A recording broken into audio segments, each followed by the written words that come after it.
Good afternoon, everybody. So, on behalf of Partners in Care for National Safeguarding Adults Week 2023, I would like to introduce Ben Deacon, who is a Trading Standards Officer for Shropshire Council, focusing on scams, and Ben is a technical officer. And Ben is going to talk to us today about scams in terms of red flags. So thank you, Ben. Over to you. Lovely. Thank you very much, Karen. I'm going to, first of all, start this off with some bits and pieces about me, just so you know where this information is coming from, and also a little bit about our team and what Shropshire Council are trying to do. My presentations, this is something I would normally do in person to various community groups around the county, are quite informal. I will try not to, where I can, sort of kill people by PowerPoint, because I think we've all had those sort of those presentations where it can be a little bit tricky when you're sat there and someone's reading out the slides. So I try and also I'll go into this a little bit further later on. The cohorts of people that we tend to deal with more frequently aren't particularly au fait with this sort of format. So when I do these in person, I will sort of try where possible to sort of walk around the room, get involved with people, and sort of trying to get people talking, because it's quite can be quite a sad and negative topic. Negative in terms of the effect that it can sort of have on your outlook generally, when you're either using any of the online features or just scams in general, which I'll cover. But it can be quite a bit of a depressing topic, so I try where possible to sort of keep this as interactive as I can. So that will go as to explain a little bit about what Karen said before she started the recording, which is if there is anything in here that either triggers a bad memory or is particularly upsetting because you may have suffered something yourself or somebody very close to you, then feel free to let me know. And or if there's anything in whilst we're talking, if there is anything that sort of fires up a query or an example where you've seen something like this in real life, feel free to to kind of jump in and share or ask a question about sort of what I'm saying, because I find that it does sort of break up the presentation a little bit, and I've found obviously it is easier to do that in person, but obviously the medium of the webinar that we're doing today may be a little bit more difficult. But feel free to interrupt. In terms of talking over the top of one another, I know this can be tricky sometimes when you're trying to take yourself off mute.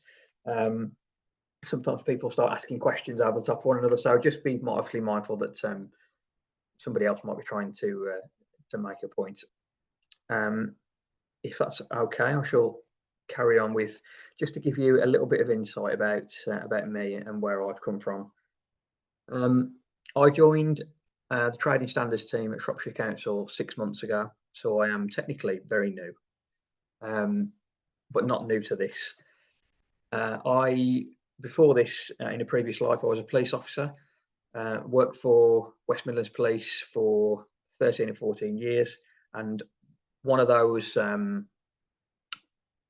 roles within that sort of time frame was to be a supervisor and dealing with vulnerable adults. And one of those sort of aspects of vulnerability and safeguarding, which is obviously a really kind of key sort of focus of this week, is dealing with people who have been scammed. In the police, obviously, we were looking at specifically people who have been a victim of crime, but as we will discuss today, scams are wide-ranging. They aren't just is it a crime? Isn't it a crime? There's a lot of stuff around the outside in terms of victim support, in terms of being able to best equip yourself or others that you are in contact with, in terms of looking out for and trying to avoid things that can happen either at your house or online. But I just want to sort of make the differentiation, because some of the sort of feedback that I've received when going out to people and out to community groups, which is something that I do as part of my job. When I say, I've only been at the council for 3, 4, 5 months, whatever it was in the past, people have kind of looked at me sideways if to say, well, has he got an authority to speak about this? How does he know this? So I just wanted to kind of clarify that although I'm still a new person at Shropshire Council, this is something that I've been involved in for quite a long time now. So it's something that I'm passionate about. It's something where we can help either vulnerable adults, elderly adults, or just adults who are maybe not particularly au fait with certain things that go on in and around the household, or especially, more kind of prevalently, these scams are obviously online. And the more we use, social media, and the more we use the internet for bits and pieces, this sort of scam culture becomes a lot more accessible, and that sort of that door is ajar for people to kind of take advantage of, if that's the way that they're wired up. So as part of my job now, I work as part of the trainee standards team. I investigate scams to a certain degree, but our main sort of focus is to pre-arm people. So rather than going out and dealing with, although we do this, but rather than going out and dealing with people who have been scammed, what I'm trying to do is, rather than going out and shutting the gate, sort of after the incident has occurred, is to go out and speak to as many different people within Shropshire as possible, and to sort of make them aware of what's going on. And rather than today, which will be relatively general, obviously because we haven't got a specific community grouping that we're looking at today. This is going to be a more sort of generalised process. I try, where possible, if we're going out to a certain location within Shropshire and at a certain time, I try and sort of curtail the information that we're relaying from the council to be as current as possible, because affecting scams is a bit of a game of chess. When something is put in place by a bank, by a financial institution, by the council, by whoever it may be, to block a certain scam, quite often, as I'm sure some of you will have already known and witnessed, these things evolve and change, and get more sophisticated to try and sort of pass those barriers that we put in place to protect people. So I think that's really the first point of note, really, is this never sort of stands still. When I first started this sort of 15 years ago, it doesn't look anything like what it does now. It's grown legs, walked, and is now running off into the distance, and making sure that you are continually vigilant for yourself, first of all, and obviously for anybody that you may be in contact with, either caring for somebody or just somebody that you deal with on a daily basis. Keeping yourself sort of vigilant to these sort of things is really important, and it's something that I had to learn. When someone says to me, "Oh, do you know about banking scams?" You could turn around and say, "Oh, I know about that. You don't need to tell me." But these things change and evolve, and the information that we had sort of yesterday has probably gone out of date. So it's really important to kind of to keep up to date as much as you can with these sort of things. Whilst I appreciate this is my sort of bread and butter and my sort of daily work, it is impossible for everybody to stay across everything. And that's why when I go out to these sort of community groups, I'll try and go out sort of once a quarter to some of the bigger ones, and as often as possible to some of the smaller ones. when I say community groups, I'm talking about, I'll give you an example of some of the people I've been out to speak to. I've done various Age UK events. I've done a couple of events with the WI, been out to church community groups, and also very recently been working in the week out of certain branches of Nationwide. HSBC have been particularly supportive, where I'm actually working as a council person, but in their branch in and around Shropshire, where people can come up and speak to me about something that may have happened. So we're trying to get the word out, essentially, and I will try where possible to sort of give them the most up-to-date information as I can.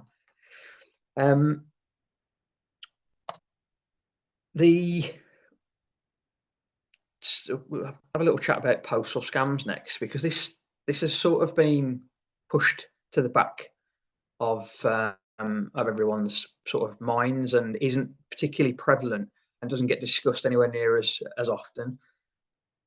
And this is really the second point that's really important. The first one obviously being try and keep us, an open mind and as current as possible. The second thing is discussion.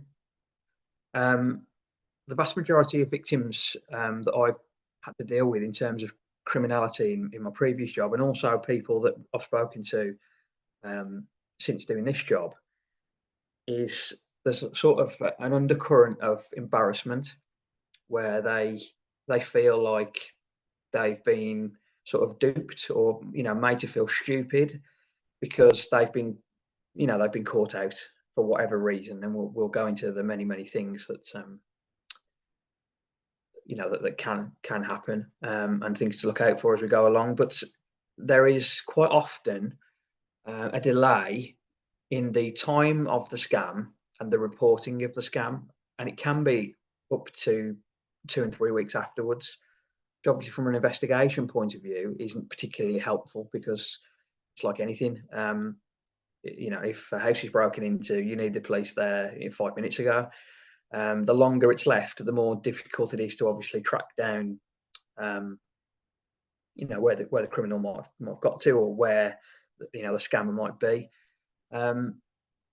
National research from National Trading Standards recently has found that the reason that's been given for the delay in reporting is quite often down to either it's being found by a family member, or someone who's supporting a vulnerable adult or elderly person, and is then reported on their behalf. So essentially when someone else finds out about it, or is reported 3 to 5 days afterwards by somebody, because essentially they spend a couple of days beating themselves up about it because they feel embarrassed. And that is the thing that I'm really conscious that we need to sort of change the mindset, and change some of the wording around what happens with scams generally. Is that it is quite easy nowadays, due to the sort of complexity of some of the things that we'll go into, and some of the realistic emails and posts and other bits and pieces that we'll get through on our phones, on our laptops, and through the front door. Thanks to sort of advancements in Photoshop and other things that look legit. I'll point you in the direction of the photo on the right here. These are all documents that have been seized by Trading Standards over the last 2 years that are completely false. I appreciate you can't see particularly clearly the text on there, but a lot of those, at first glance, look legit. And if somebody is having a particularly bad day, or they've been targeted for a reason because of their particular vulnerability due to their maybe their health, or their mental health, or their age, these things can catch anybody out. And one of my sort of main points to put across is to try and change and try and open up the discussion around scams, so that people are talking about them, which means, one, people are less likely to fall foul of it, because there's already a discussion within community groups about, oh, I received this the other day.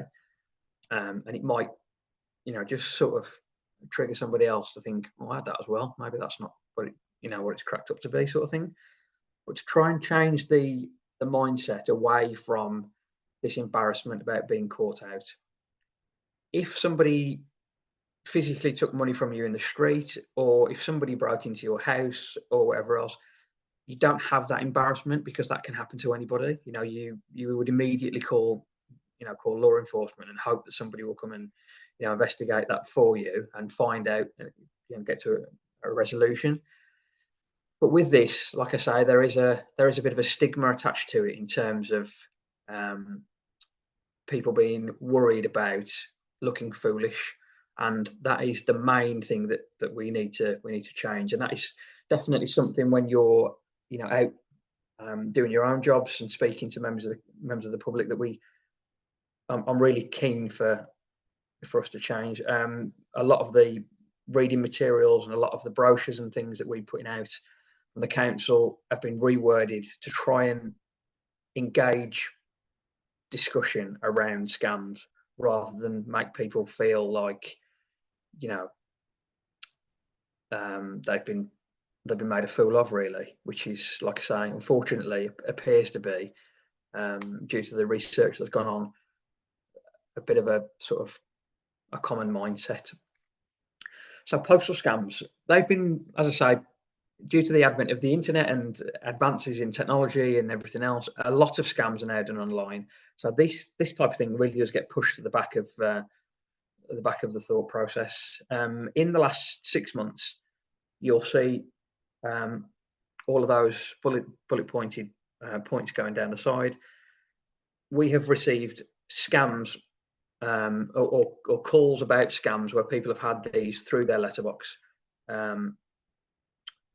Quite often, it's a bit of a fishing trip from a scammer, where they will get these produced en masse. And I'm sure we've all had leaflet drops, through the letterbox, either via Royal Mail, and it's in with your other letters, or people just pushing things through. It is still seen as quite socially acceptable, where people will post menus through the front door for takeaway food, obviously free newspapers and other bits and pieces that come through the letterbox. So these sort of things are pushed through people's letterboxes without causing too much sort of suspicion. We recently, as recently as yesterday, in fact, are undertaking a investigation into a particular clairvoyant, in inverted commas, which is a particularly nasty sort of incident, where whoever this person is sort of surfing the local papers for obituaries, and obviously finding people who are recently bereaved and contacting them via letter through the front door. Quite often, they will do it with buildings that are clearly for elderly people, or have got signs outside the front door, for example, handrails or maybe ramps or other bits and pieces that are obviously synonymous with an older person. And they will try this sort of method, where they will say that they can contact somebody that has recently left them. And you can imagine the sort of emotional turmoil that can cause. And a lot of the time, this is where, again, we need to sort of open up the discussions around scams. Although somebody may feel silly afterwards for being caught out by something like this, if anyone's been unfortunate enough to be, in a position where they are bereaved and they are sort of struggling to manage, it is a real difficult time. Sometimes the most difficult time that people have in their lives. And this particular incident, there was a chap who'd lost his wife and was obviously really struggling to manage. And this clairvoyant had basically gone on a bit of a fishing trip via something that was put in the paper by the family, posted something through the door, and said, that from the letter, that for a small fee, and they do start off and this is a general sort of scams comment, is they do start off quite small, just to kind of dip their toe in the water, see if there's any sort of pushback, or if there's any engagement. They'll say, for a small fee, I may be able to, see if I can contact one of your family members. This chap, this example that I'm giving to you now, was particularly, obviously, emotionally upset regularly, most days, and reached out to the person on the letter. They then got in touch via email, and this continued, where the demand for money for the contact with the person who's passed on obviously went up and up and up, and we got into the realms of £6,000 and £7,000, which obviously is very, very dangerous. I'll go on to banks a little bit more later on, because that is sort of an ever-changing landscape. But the difficulty that we have as a sort of as a council and as a law enforcement, in terms of reclaiming this money, is that obviously this has been given over, as this has been handed over in good faith by the person, by the chap I've just mentioned in this example. From the bank's point of view, obviously they know that there's a scam gone on, but someone has actually physically handed over money. So the transactional side of things, and I'm sure we've all been annoyed when we're transferring money between our friends and our family, when we've sent them money, many times, for birthdays and other things, and it goes, are you sure? Do you know this person? Are you really sure? And it gives you sort of 5 or 6 pop-ups, and they seem to be getting more and more now, where the sort of the onus is being really pushed onto the person by the bank, and that is not by mistake. The banks are losing money due to scams left, right, and centre, and that money is not an endless pot. And I think even in the 6 months that I've been at Shropshire Council, I've seen the sort of the scale and the burden of proof to be ever pushed back towards the victim in this particular incident. In the beginning, it was very, very kind of quite a short process, to be honest. A lot of banks would say, has it been reported to the police, or has it been reported to trading standards? Can we have a reference number to say that you're investigating it?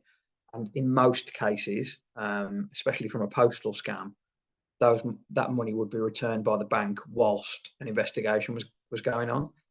That is becoming more and more difficult without sort of significant documentation, and in some cases, and I won't name names, but there are certain banks now that are saying, if there's a person who doesn't have capacity, or if there is a person that has got a mental health issue or a health issue, that they would need some kind of proof from a GP or from whoever it may be to say that that's the case before they'll give money back. So it is becoming more and more difficult. The title of this presentation is Things to Look Out For. In terms of postal scams, it is very, very difficult. But what I would say is, I normally sort of, this isn't just for postal scams, this is a general point, but if something has been pushed in your direction, in the police we used to call it push-pull. If something has been pushed to you, and I'll point to any of these letters here on this slide. You've won a prize. There's a particular charity that's sort of got in touch that you don't deal with or have never heard of.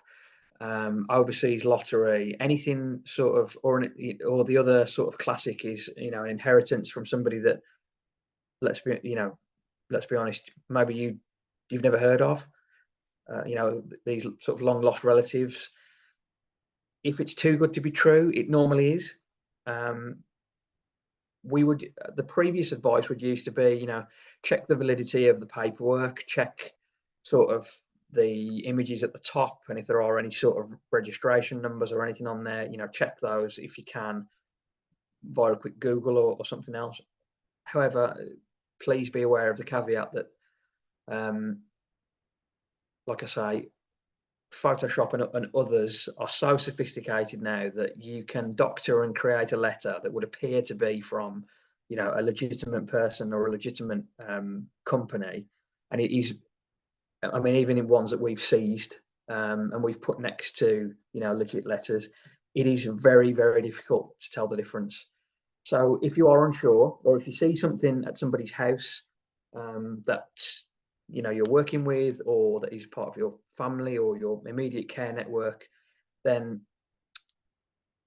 grab hold of it, have a look, and if you're not sure, and if you think it is malicious, then it needs to be reported to action fraud, which I'll go into a little bit later on, to trading standards, or in worst case scenario, if you deem the letter to be threatening, or if it's caused, and this is the crucial part, if it's caused significant harassment, alarm, or distress to the person that it's addressed to, then it can be reported to the police, and should be reported to the police, because obviously we don't know whether this is part of a wider sort of scam, or whether this is something that's been specifically targeted at somebody for a reason. So that's my sort of advice for postal scams.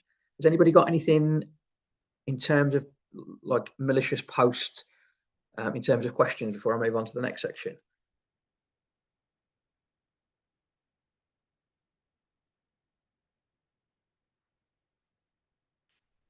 I'm going to continue if that's the case. The next thing, sort of the next notch up, is telephone scams, which I'm pretty sure that everybody on this webinar will have had at some point or another. These are, like everything else, becoming more and more advanced in terms of the technology that's used, and in terms of ways and means of masking these to appear as legit as they can. Text messages are very, very sort of an old way of communicating on phones. It's been there for as long as mobile phones have been in existence. However, our sort of use of text messages now, and the regularity in which we receive messages to say you've got a parcel that's going to be coming out to you in the next hour, or even NHS doctor surgeries now that say, you can access some of our bits and pieces online, or you've got an appointment today, or these types of reminders are becoming more and more part of our daily life. And as they become more part of daily life, they are obviously up for open to abuse, essentially. There is a spate at the moment in Shrewsbury where people are receiving notifications about parcels, and if you're anything like me, Black Friday's coming up, and I've ordered most of my Christmas presents or most of my bits and pieces on Black Friday to try and get some deals. There are that many parcels arriving at my house at the moment that I don't know whether I wouldn't know if I'd ordered them or not. So if I get a text message to say that there's a parcel arriving today, it wouldn't particularly, set any alarm bells ringing. And I'm sure that is the case for many people, where sometimes they'll think, oh, I've got a parcel arriving, or did I order something, or did I send that back? There's so many, sort of an ongoing thing for many people nowadays. This particular scam is basically saying you've got a parcel notification. It's from Royal Mail, in inverted commas. So the scam is, and it says that basically they tried to deliver something to your house and they weren't able to. And could you basically go and collect it from the nearest sorting office? When you click the link, it obviously takes you to a bogus website. Again, very, very well prepared, and doesn't look any different to Royal Mail's own site.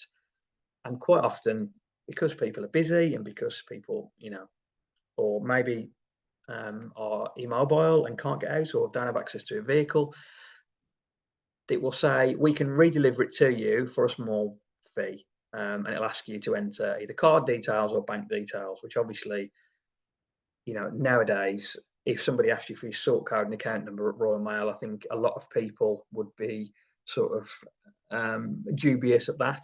But there are people that don't use these sort of things every day and would quite happily just put their information in. And unfortunately, that has happened regularly over the last couple of weeks. And obviously, people put card details in, bank details in, and then they are obviously open for people to abuse their sort of personal details. Unsolicited calls. I'm sure we've all received sort of sales calls. Not all of these are scams. Some people do this for a living, and obviously they get. I imagine they get quite a lot of abuse from people because they are essentially cold calling. So again, spotting a scam from an unsolicited call is tricky because it is a part. There is an industry within the UK where people will call out of the blue. But again, what I would say from a sort of safety point of view is that if somebody is ringing you about any of those things that you can see on the left hand side, we've got some insurance to offer you. We've got this brand new catalogue with 0% finance. We've got Apple products that are available, or anything like that. If it's something that you're not interested in terms of it's not something that you've actively been out and looked for, then if it's been pushed under your nose, there's a strong chance that it could be a scam. And again, it is quite a dim view to take. I appreciate that, and that's why I said earlier it can be quite a depressing topic, because you are sort of treating everybody with sort of, that we, sort of guilty until proven innocent sort of theory, which isn't normally the way people work. And it can be quite a depressing mindset to have. But if somebody's calling you on a number that you don't know at a time you didn't ask, then my sort of spidey senses, for want of a better word, would be going off to say, is this real? And if they are real and it is something you're interested in, you can always say, can I take your name, your phone number, and I'll give you a call back when it's at a time that suits me, and I'll look, I'll do my own research and I'll look into this further. Just the advice normally is take 5, which is to sort of take you away from that like fight or flight sort of mindset, where they're basically have you on the phone saying, I need you to do this, or I want you to have this particular product, or whatever it is. And they want you to say yes or no. And a lot of the time, people feel pressured and time pressured whilst they're on the phone to just agree, or out of politeness, to just agree and go along with a phone call. I'm not, proud to say that there's been times when, especially in years gone by, when someone's caught me at a bad time and I've been on the phone, and all of a sudden you find yourself 5 minutes into a phone call, you are not in control of the conversation. This sort of phone call out of the blue when they're trying to sell you something has snowballed into, hang on a second, like, so it does happen, and that's what we need to sort of be aware of, especially when there are less ethical companies out there who, we dealt with one recently, an elderly lady who had been signed up to a new broadband package for 24 months. And when I asked the company to give me a recording of the phone call, although it wasn't a scam, she was receiving a product from a company that she was paying for. She was paying way over the odds for it, and I feel like that she was taken advantage of. So again, there is a bit of a grey area between that's not a scam, but is that ethical? So there is a bit of a crossover there. But just keep in mind, obviously, if somebody is sort of pushing that whatever it is to you over the phone, give yourself 5 seconds, give yourself whatever it is to just step away and just think, hang on a minute, is this something that I need to be doing now? Even if it's not a scam, is this something I need to be dealing with right now? as soon as you, and this is probably the third main point, as soon as you put up a defence in a conversation with somebody or a barrier in their way, most of the time, if it is a scam, they'll either disconnect or they will get aggressive on the phone, and just because they want this to be as easy as possible. So, for example, if you turn around and say, look, I haven't really got time to speak at the moment. Maybe I am interested in what what you're sort of selling, or the insurance that you're sort of trying to sell me. Can I take your name and your details, and I'll come back to you. Quite often, because you've put that barrier there, they know that they're not going to get what they want on that particular phone call. Quite often the phone will go dead because they realise that you're not going to be scammed on that particular call. So the idea is to really sort of put up as many blockers as possible in terms of unsolicited calls. Impersonation calls are totally different. They are criminals. They are quite often, and I've used 3 examples there that I've seen in the last month, where they will call a landline or a mobile in some cases, and either pretend to be the person's bank, pretend to be someone from the police, or most recently we've seen pretending to be from HMRC. I don't really, I mean, I won't go into great depth, but I think we can all sort of understand the dangers around somebody pretending to be a police officer and asking people to hand over bank details, because they'll ring up and say, we've had a report and you've been scammed. Your bank account has been compromised, etc., etc. Obviously, as we all know, I'm sure, impersonating a police officer is a crime in itself, and it's something that should be reported to them immediately. Any police officer that contacts you either at your door or on the phone or whoever else will not mind you questioning them as to what their rank is, what their badge number is, and what team they're a part of, so you can disconnect the call, call the police, and ask to speak to them on on your terms, sort of, and make sure that you check their the validity. I have never, and this is only in my experience, I have never known a police officer ring up an injured party or a victim of crime to say that they have been a victim of a scam. Normally, the police don't know about it until someone has reported it to them. So that would be really sort of a backwards way of doing it. The difficulty is the bank. I'm sure we've all, unfortunately, in this day of age, have had some kind of either legit call or phony call from a bank, where they'll say a myriad of things in terms of your account's been compromised, or your credit card's been cloned, or did you spend this and this today? And it is very, very difficult to sort of fathom whether these are legit or not, especially nowadays when I mentioned at the beginning about advancements in technology and other things. There is a particularly nasty piece of software which is out to anybody on the open market on the internet, where they can then mask phone calls. So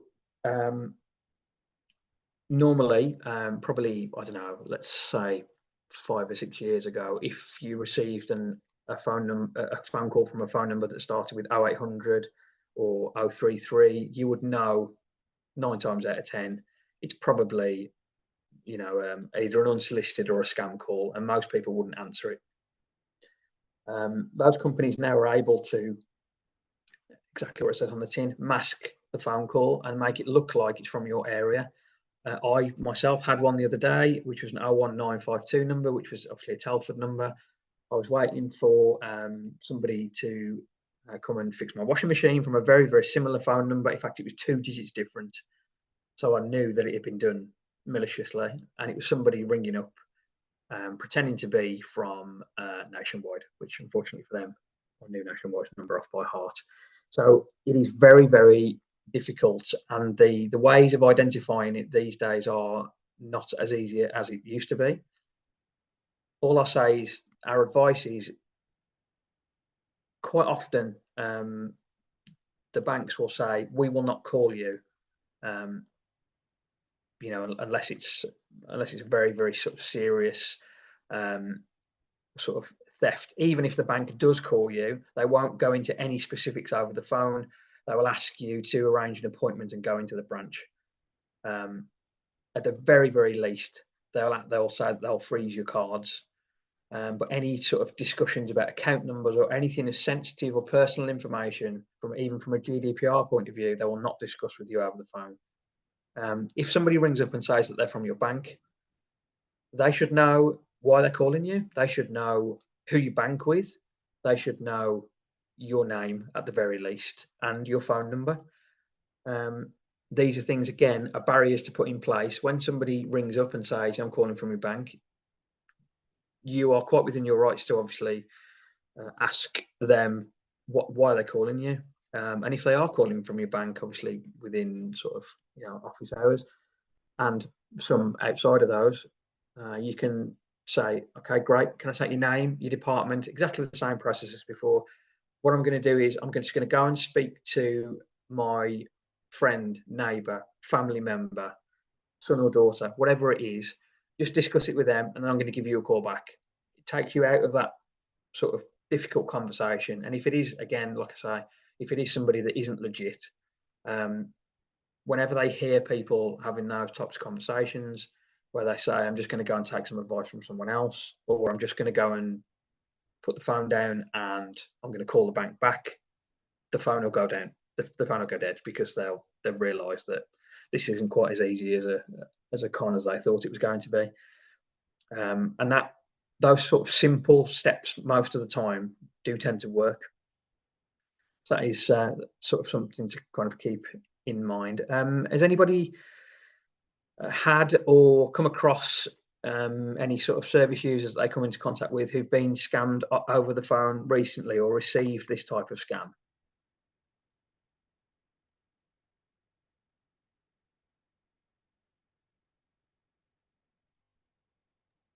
Not to worry if not, that's okay. We I am going definitely to know. carry on. We definitely know it's happening, Ben. Yeah, no, that's okay. Yeah, And we definitely know again, it's happening to people. it's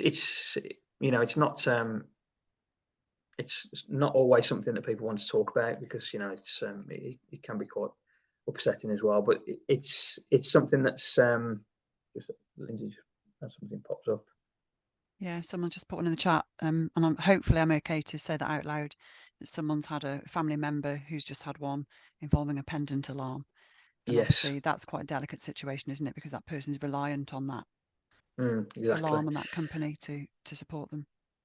Yes, and sadly, that is something we are aware of. Actually, something that I was looking into this morning, where that is something that's been reported to West Mercia recently, as in West Mercia Police, and also subsequently to us. So it is something that we are aware of, and unfortunately, something that's becoming a tiny bit of a trend, which we're trying to get hold of at the moment and sort of tackle that.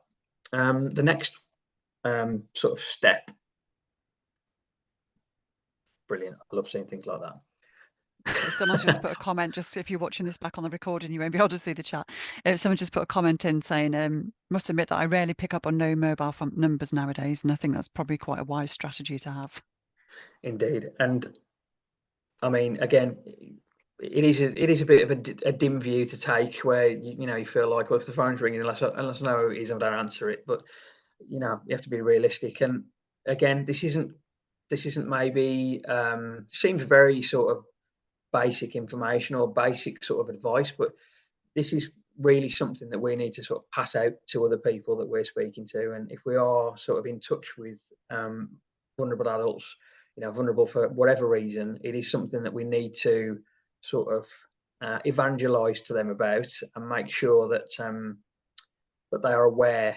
And sometimes, obviously, each individual person is different, but sometimes these messages need to be reinforced and rediscussed and sort of you know, not pushed to the point of annoyance, but just to, you know, make sure that people are aware of these, and it's not just like a one-off conversation that, you know, they think 3 months down the line, what did they say about phones again? Something about, you know, you need to make sure that that people are aware of these things. The next thing is something that is probably the most dangerous, because these are in-person events. My screen has handily gone back to the beginning, so I apologise. Rogue traders, doorstep sales. Doorstep selling these days is pretty much died a death,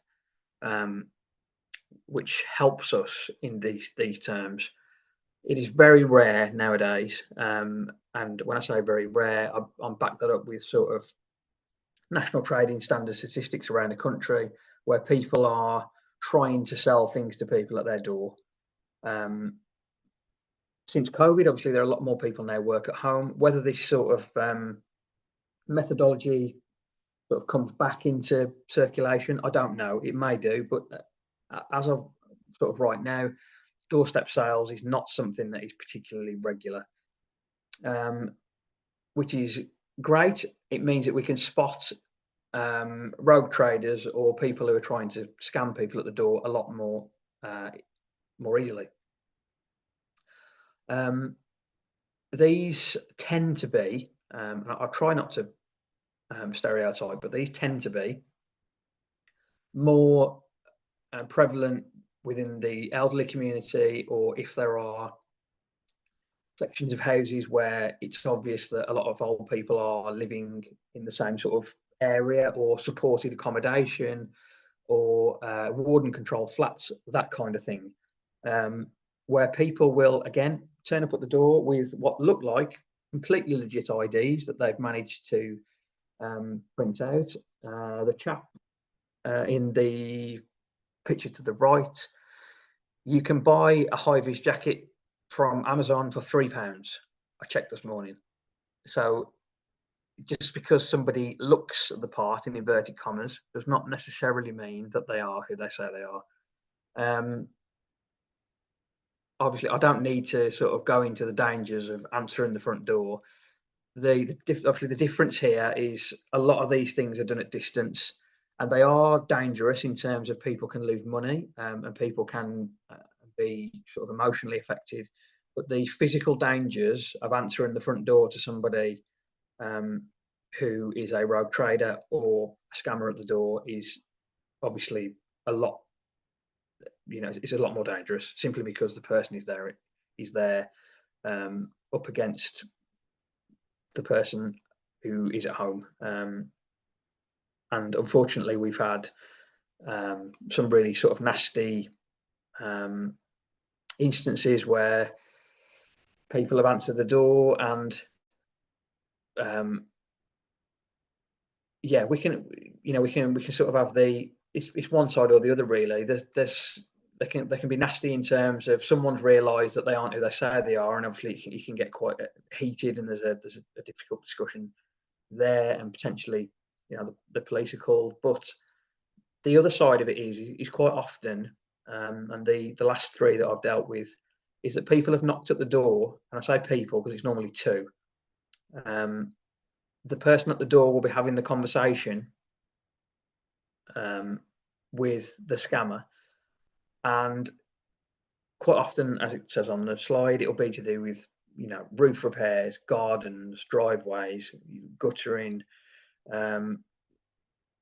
tree surgery, that kind of thing, where they say, you know, they say, oh, we've noticed that, you know, your garden looks a little bit untidy, or maybe you've not been able to get out in, and the vast majority of people say, you know, well, I'm a little bit older, or, you know, I haven't had a chance for someone to come around and do it, etc. And they just engage you in conversation. Quite often they'll ask you to show them where the problems are. The one we were called out to the other day, which was live in progress, was the two people were actually on the drive looking at the roof, and the other person was in the house hunting through, trying to find jewellery, money, etc. So rather than this being an actual sort of rogue trade, in inverted commas, this was more of a sort of distraction burglary. But again, the differentiation between the crimes matters not to the person involved. I would say, and my advice personally is, if again, that pull push sort of methodology, if you are at home and you are an elderly person or a vulnerable person and you are not expecting somebody to come from wherever it may be, then I wouldn't be answering the door, is my own personal advice. I would be speaking to people. There's a picture at the bottom there, which I'm sort of on the fence about. A lot of people answer the door with chains on, which is why I put it on. And a lot of people have said that to me. Oh, I only answer the door with a chain on. Well, I don't know whether you can see that tiny, thin piece of metal that's that's sort of holding the door shut.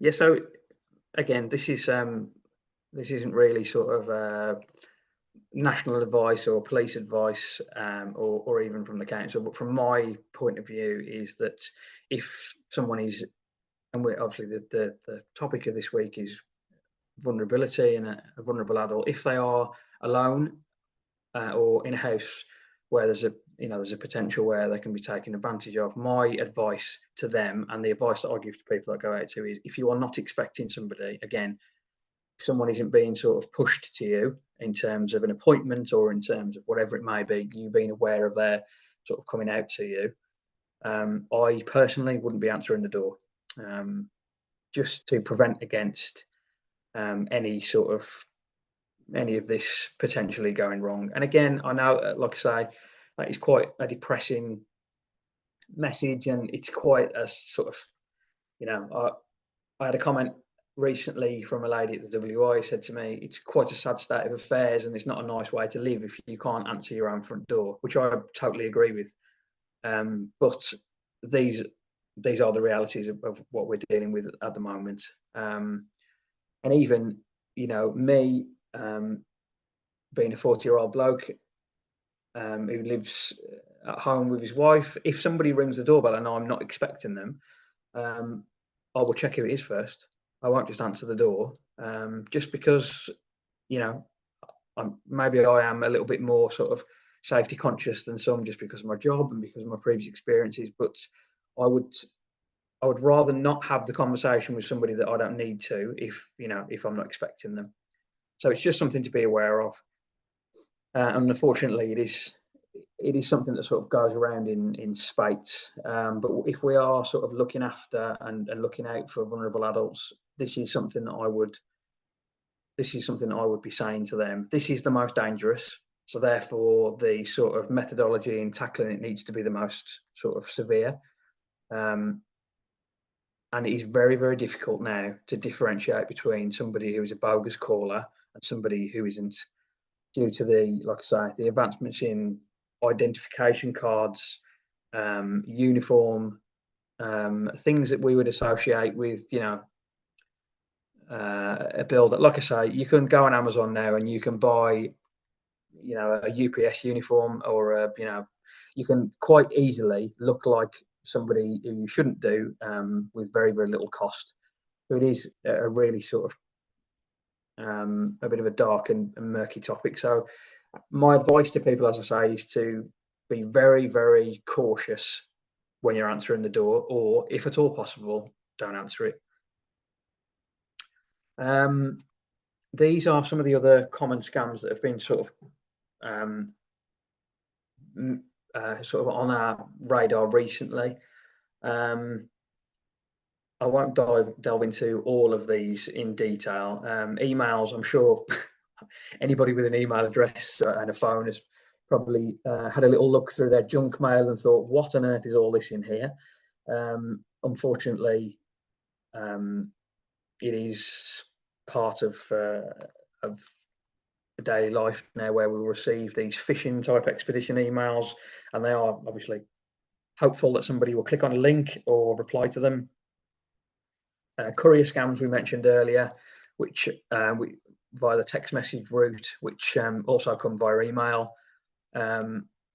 Social media as well is a whole different sort of ball of wax, which I won't go into. But again, you can receive direct messages via Instagram, via Facebook, via many other platforms where people are pretending to be somebody they aren't. But it is the same methodology as an email, where someone will try and sort of contact you and ask you to do something that you shouldn't, in terms of sending them money or whatever else. That brings me on to probably the second most sort of murky out of all of these, which is romance scams. This is becoming more and more commonplace than it ever was. One of the good parts, I say good in inverted commas, of being an offender manager in the police, was that I got to visit people who were in prison and had already been sort of had already been dealt with by the justice system, to interview them afterwards about crimes that have been committed. So it's more of a sort of a psychological thing, and to find out why they did certain things, and try and understand some of the methodology behind why they did what they did, to better understand and better arm people against some of these things kind of going forward. I mentioned earlier about the inheritance or sort of bereavement side of things, where the clairvoyant had contacted a chap about his wife had recently passed away, that they learned about in the newspaper. The romance scams quite often goes hand in hand with this. I'll give you an example. We recently went out to somebody who, again, had lost their wife, I think 18 months before this incident happened. And they've been contacted via Facebook by somebody purporting to be a younger lady, saying that they'd seen a Facebook post about them losing a family member, and they were really sorry to hear about it. The conversation obviously then starts up, and it is a conversation via a chat, very similar to the chat we're using today, where you get a little speech bubble and a photo, and you don't really know who's behind that, because it's been pushed to you. And because people are lonely, and because people are obviously suffering from grief and other, and other sort of emotional states of mind, people enter into these sort of conversations. This particular incident, the lady was abroad, and she asked the gent, if, after they'd been talking for a couple of months, if he would be happy with her coming to visit him, which he said he was. So she asked if he would send her £2,000 for the plane fare, which was from Spain. My immediate thought was that is a very expensive flight, but he didn't question it at all. He just sent her the money. And I think it was a month later, when the flight was due, on the day before she was due to arrive in the country, he got a message saying that her mother had fallen ill, and she was having to care for that, for her mother, and then went into full details of how in Spain they don't have the NHS, and she was having to foot these medical bills herself, which our gent in question jumped at the chance to help and said, well, is there anything I can do? And she said, could you send me £5,000 to help with the medical bills? So we did that as well. So that was £7,000 already. Because this was being done in incremental stages, and because this was being done over the internet via online banking, this wasn't picked up by banking protocol. Banking protocol has changed recently. Something like this, where you would be transferring large amounts of money to a relatively unknown person, or someone you've not dealt with before or transferred money to before. If you did that in branch, there's a certain sort of criteria that you meet, where the branch can actually say, this isn't normal for you. Like, are you okay? Have you been asked, have you been asked to come in here under duress? and we'll ask you basically difficult questions. But if the person is adamant to say, no, this is my money and I want to send it there, other than report it to the police or to trading standards, the bank have to obviously respect your wishes, because at the end of the day, it is your money. There's a whole different conversation there about capacity and other things, which obviously we won't go into today, but it's open for exploitation, as you can imagine. £7,000 we were up to. There was another incident where she asked him to send another £3,000, which he did. And the only reason this came to our our knowledge was this gent who I'm speaking about now for this example had a son that lived in a different part of the UK and came up to visit. And just by complete off chance, saw either, I can't remember whether it was an email receipt or some kind of receipt to see that this money had obviously been sent. Difficult conversation with his dad about what's been going on, and then it obviously looked into what had actually happened, where he was essentially being romance scammed, and he then called the police, who subsequently referred it to us. This is really common, and is becoming more and more common, especially and again, I don't wish to stereotype, but this is backed up by by figures, by people who have been affected by this. Men who are 50 and over, men who are 50 and over and living on their own, or people who have got some kind of capacity or lack of capacity issue where they're being exploited for either being on their own or or being contacted by somebody significantly younger than them. And obviously, when we've looked into it, the money isn't going to Spain. The money's going somewhere else. It was actually going to somewhere in Germany. It wasn't the name of the person that he was speaking to, and it wasn't even a lady. It was somebody else. So these things are becoming more commonplace. Please do, where possible, when dealing with vulnerable adults, speak to them around what they're doing on social media, who they're talking to on their Facebook, the dangers of people, how easy it is to appear to be somebody that you are not, and really sort of hammer that point home, because I think this is sort of the next big thing, really. There is not enough, as we all know, there's not enough done by social media sort of companies to verify identification when you set up accounts. There's nowhere near enough done in terms of anyone with an email can open up a Facebook account, and your photos don't have to be verified. It can be, if I wanted to change my photo to somebody, Brad Pitt, I could do it. It's utterly ridiculous, the fact that there's no sort of legal parameters around what you can and can't do, and obviously the sort of exploitation of that is really being profited upon, really, by people that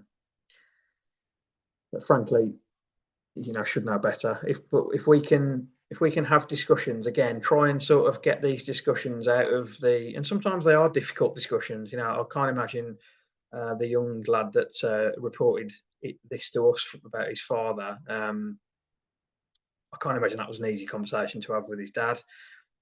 But I think if we shine a bit of a light on these things and make them, less taboo and sort of more part of our everyday conversation,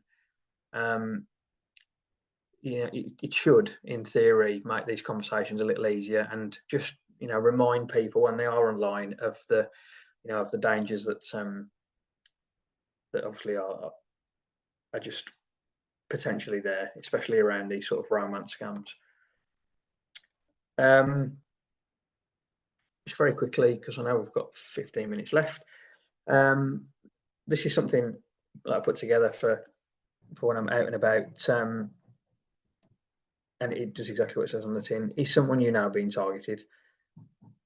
Information is now sold on the black market, on the dark web, where if someone is a victim of a scam, quite often any information that they have on that person, name, date of birth, address, national insurance number, mobile phone number, all that kind of stuff is sold onto another list, and you will regularly find, if someone has been a victim of any of these scams that we've been talking about today, they'll be targeted again, and it won't be by the same person or group. A small scam normally means that if it's been effective, information will be sold on, and then it will turn into something bigger, and you'll find that the sort of phishing email that we and phishing bit of mail that went through the letterbox that we mentioned at the beginning then turns into rucks and rucks of mail or catalogues or more phone calls or all this kind of stuff. So when you are visiting people in their home, keep an eye out, have a look. Just simple questions like, have you had your post today? And if not, sometimes it's quite easy to see because it's hanging out the letterbox sort of thing. So it is something to kind of keep in mind when we're visiting either our own family members or so people within the community who are vulnerable. Protecting yourself and other people. In terms of telephones, the telephone preference service is there and is free to use. However, it is not foolproof. Most telephone suppliers now, even mobiles, have now got call blockers. If you ring your supplier, even on behalf of somebody else, and explain to them that they've been a victim of a number of cold calls or potentially scam calls, they are able to put a call blocker on a landline or even on a mobile now, which means that not just blocking certain calls, that they basically do it the other way around now, where you can for example, give them 10 phone numbers that are valid, that you'd want them to have, and they're the only ones that could get through. There is one at the moment via EE where when the phone call comes in, it asks you to record your name and wherever you're calling from. Most of the time, that will put people off because they know that obviously that's recorded and etc. etc. And there's normally, if it's been done via a computer to call out, because they do them with vast numbers, as you know, that little pause where it takes time to connect to the call blocker, they think that somebody hasn't answered and they put the phone down and they never get that call anyway. So a call blocker is something to discuss with somebody, and they are quite effective. Home security, I won't insult your intelligence to obviously go through that. For people who have more disposable income, there are obviously now many advancements upon security cameras, ring doorbells and other things, which obviously again put people off. If there is a camera on the front of the house or a ring doorbell or whatever else, something that is recording their face, straight away they think. And I mentioned earlier I had conversations with criminals and I say, why did you pick that house when there's 4 there? And they say something like, well, that one looks too difficult because there's CCTV camera. That one was well lit up, and that one had got handles out the front, like for mobility. So I knew that there was a potential that the person who lived there was going to be elderly. So they are looking for the route of least resistance. So if there's anything that you can do to your house or front of the house or whatever it may be to make, and nothing is ever 100% guaranteed, but if you can put as many, mentioned earlier about barriers, and we were talking about sort of verbal barriers at that point, if you can put physical barriers in terms of door locks, CCTV cameras, whatever it may be, if you put that element of doubt in somebody's mind, normally that's enough to deflect them somewhere else. We mentioned earlier, avoid dealing with cold callers, especially in person. If there's any doubt in terms of when you are speaking to somebody on the phone, say, I'm ever so sorry, I'm just in the middle of something, I'll call you back. And as I say, a quick Google normally and try and find a legit phone number is normally the best way to tackle it. The best protection that I have found against scammers, and I mentioned it at the beginning, is to talk about it. Tell people within your immediate sort of family unit, within your community, carers, or a charity that you're working with, a wider group, however sort of, even if it's just a neighbour, if you are discussing, I've had this and I'm not sure about it in the first instance, and I'm a bit, can you have a look at it for me? We used to call it in the police the 4-eye check. If you look at it with one pair of eyes, sometimes you can be, we've all got personal biases, and sometimes you think, is it or isn't it? Normally, when someone has a second look at it for you and says, no, it's not this, it's this, you can kind of go, oh yeah, I see that. And that's basically what this is. We're trying to remove the embarrassment around scams and trying to get people to talk about it before it's too late, before something happens. But that also applies to stuff that's happened as well. Discuss it with people. Say, this happened to me, and it was terrible, but I want this. I want to tell people about it because I don't want it to happen to somebody else.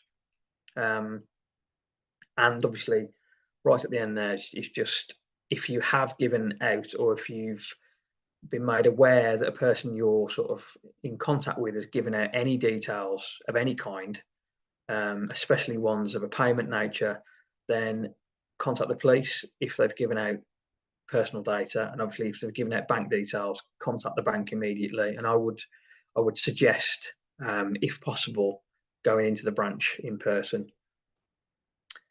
These are some advice leaflets, which I won't go through now, because normally I would hand those out. What I will do is, we mentioned at the beginning about Padlet. I'm going to send some bits and pieces out to Karen so that these are readily available online afterwards. They don't look exactly like this anymore. They're very, very slightly different.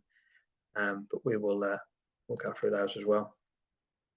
So these are the 3 Ds, which you can read there. Digital inclusion, which is something that all the things I've discussed today, especially stuff online, is negative. There's no getting away from it. It is negative. We're saying, be aware of this. People, if you go on Facebook, people can access this. If you're on here, it's all about the bad side of the internet, and the dangers of being online. The problem is, in the sort of modern society, all we see, and I'm not sort of blind to this, is bank branches being closed, elderly people and vulnerable people being told, oh, don't worry, you don't need to come in, you can do banking online. And many facets of our life are now online, where they are trying to digitally include people, which is great. And we all use the internet every day. We're doing it right now, and it is really, really useful for a lot of things. It is a very, very fine balance, especially with people with capacity issues or mental health problems, to understand the differences between being digitally included and making sure that they are aware of the danger. So it is a bit of a tightrope. I appreciate that, but we need to sort of, in my experience, be sort of safety first and make sure they're aware of the problems of being online and what they can be. Digital coercion, obviously, is something that we mentioned earlier about when someone is online and they are obviously contacted by people who aren't who they say they are. But those are the 3 sort of aspects of which I know nationally training standards are looking at. There are discussions outside of trading standards in terms of national banking protocols and other things like that. As we move forward, we need to be working more of a sort of a multi-agency approach, and obviously everyone has their own sort of their own goal and whatever else. The banks have got their own sort of reasons for doing things, but we need to make sure that people are protected. If I've no idea, no one can predict the future, but obviously branches in the last 10 years have probably halved. Where we're going to be in the next 5 or 10 years, I don't know. But if banking goes to completely online, then there needs to be a significant sort of overhaul, and there needs to be a real digital inclusion of everybody to make sure that people are aware of how to use this without, you know, feeling vulnerable to being essentially attacked. I will share this slideshow afterwards, so you can come back to this. And I appreciate this is being recorded as well. There's some information here about who to contact, but my sort of general rule, hard and fast rule, is if something is happening there and then, sort of immediately, you've got somebody there in person or on the phone, something is happening there and then, call the police. As I say, being a police officer previously, I would much rather be called out to something that I can then say, this isn't really for us, and I'll signpost it to the right people, rather than people making that decision at home on their own to say, I don't really think the police would be interested in this. I appreciate that they are, like everybody these days, very, very understaffed, but that is not our problem. Stuff needs to be reported. If it's something that's happened in the past and there's no sort of immediate danger to somebody and it's for information only purposes, maybe you can then think about going to action fraud and reporting it by that means, or reporting it to training standards. There are other bits and pieces on there about consumer rights, and also the Friends Against Scams website, who are really sort of pushing that message of community and discussing these wider topics more generally. So that's quite an interesting website to use in the future if you need it. That is our general email for any sort of public queries. That is the Public Protection Shropshire Council email, which I will leave on Padlet at the end as well. And I will stop sharing my screen because I will take some questions, but I appreciate I know we started a little bit late, but there's only 5 minutes to go. So has anybody got any sort of general questions? But just before you do questions, can I just jump in for a second? So I just wanted to say, before I stop the recording, thank you on behalf of Partners in Care for your input today. That's been really useful for us. Thank you. And if you are contacting Action Fraud, the message from the police this morning was quite clear. Please provide as much information as possible when you are contacting Action Fraud. That would be really, really helpful for them to take things further. Thank you, Ben. No problem.